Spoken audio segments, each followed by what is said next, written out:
I remember in school many years ago when I was in university, both university and college, I had two teachers, and these were non-guitarists. Both of these teachers mentioned the fact that one of the many beautiful qualities of the guitar is that you can get away with dissonance. I spent a day on this guitar to get this to intonate to that degree of accuracy. And I've always said the real acid test is those really close intervals. Take an interval like a minor second. If I play those notes simultaneously,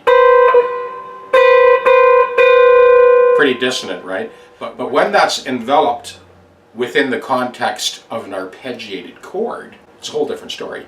So this, completely out of tune, right, becomes this.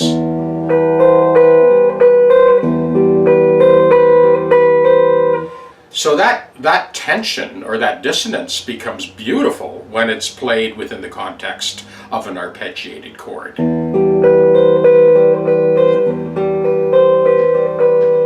If I use that same series of harmonic mechanisms sort of moving down the fingerboard of the guitar, this is a much clearer view of just how in tune the guitar is, playing these dissonant intervals.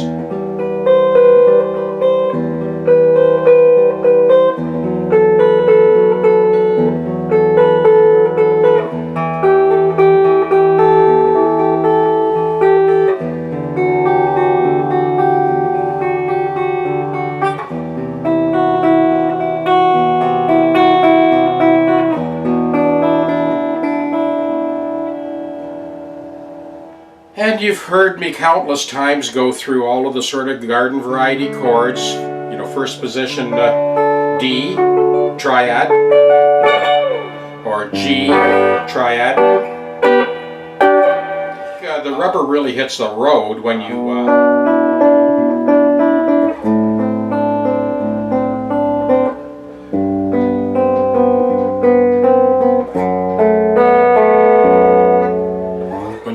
hear those ninths.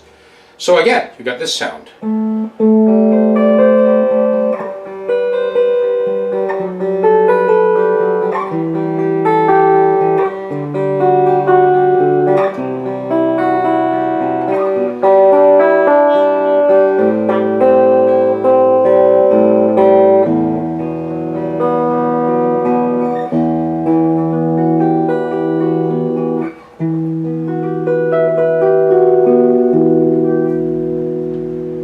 This apart, I'm going to give you a little bit more detail on exactly what I use to mask this off.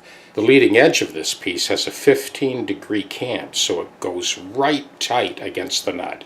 I do actually square up this edge so it goes right up tight. We're basically reducing the whoops factor to 0 here. And that's essentially how I mask it off to get it ready. Now we're going to heat this up and see how much luck we have in actually getting it out that first time in one piece. Sometimes you get lucky, it comes out in one piece. Other times it comes out like an impacted tube. While that lacquer is nice and warm, we're going to score across the leading edge here. It's hard to see sometimes if there's an overlap onto the nut or not. Just depends on the finish they use. And we're going to score the ends as well. This is especially important if you have a black neck or an opaque color neck, because you don't want to chip off any lacquer. So I'm just scoring that and score the underside. We'll see how we do with this.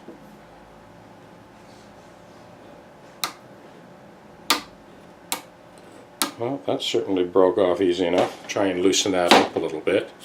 Just break that glue joint. Try pulling that again and see if we have any luck. They've gotten into the habit now of using super glue, so beautiful. Home run. Okay, that came out wonderfully. Got lucky that time. So that's what we ended up with. We got that out, you can see, right on the glue line. See on the end there, you can see the black line of where the finish goes over the end of the nut. And that's why you have to be so careful when you take these things out. You don't want any chipping. Now this neck has been stained really dark. It's almost like a black, but you can see we got that out nice and square. And on the other side, beautiful. Doesn't come out much cleaner than that. So okay, we'll bring you up to speed on what we've done so far. We went with a wraparound tailpiece. We basically coated those threads with that Teflon tape to tighten up those string posts. Intonated the bridge, adjusted the pickup height, level dressed, recrowned and polished the frets. To any of my regular YouTube subscribers, you know how many Les Pauls I go through. And you also know that people have shipped these things up from California, Pennsylvania, and there are many variations on a theme. So to determine the values of each compensated nut, it's a moving target. And I know I've had a lot of people from around the world that are very interested in learning how to do this.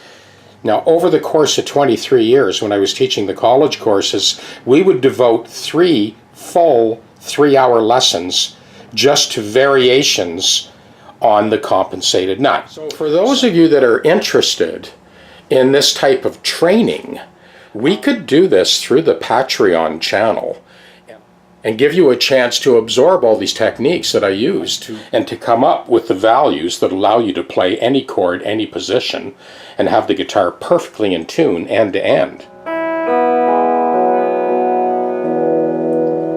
The values for the compensated nut on this guitar with the 11 to 49 strings of concert pitch, they were in a much different place than the other guitar with the 9 to 42 strings. That short scale is not very forgiving as far as intonation goes. But both these guitars, they both play perfectly in tune full length of the neck. But I took a slightly different route to get there in both cases.